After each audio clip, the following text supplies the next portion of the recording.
I thought getting a job at a late night burger cafe would be easy money. It's a tiny place on the highway, never many customers, open 24 hours. The owner hired me without even asking for an ID. He just said, if you follow the rules, you'll be safe. Safe? From what? He handed me a sheet of rules printed on old dirty paper. At first, I laughed, but the more I read, the more my hands started shaking. The rules: Rule 1. After 11 p.m., never look into the kitchen freezer. If you hear something moving inside, ignore it. Rule 2. If someone knocks on the back door, check the security camera first. If the screen shows nothing, do not open it.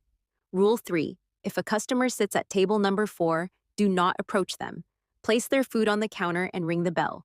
Do not look at their face. Rule 4. If you hear crying from the bathroom, say loudly, "No one here can help you." Then leave immediately. Rule 5. At 2:33 a.m., turn every light off for 30 seconds. If you see shadows moving, do not breathe. Rule 6. Never say the boss's name.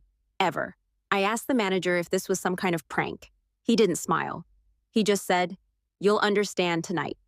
My shift started normally. One customer, 2 burgers, nothing weird. But at 11:17 p.m., I heard something scratching from inside the freezer.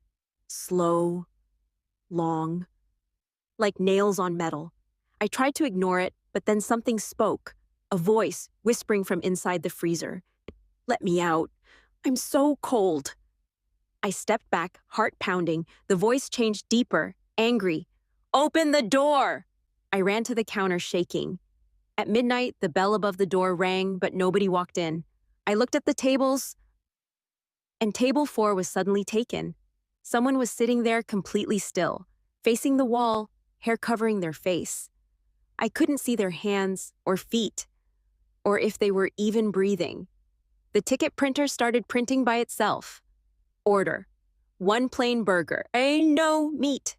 My hands wouldn't stop shaking as I placed it on the counter. I rang the bell. The figure turned slightly, just enough that I saw the corner of a smile way too wide to be human. They stood up without bending their legs and glided to the food. Then, they vanished, like dust. At 2:33 a.m., the lights went out. I held my breath. The dining room filled with moving shapes, tall, thin, crawling on the walls and ceiling. I could hear bones cracking and whispers like insects.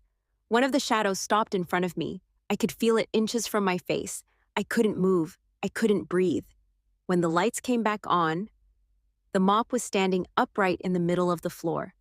And on the wall behind it, written in wet black ink, "Don't break the rules."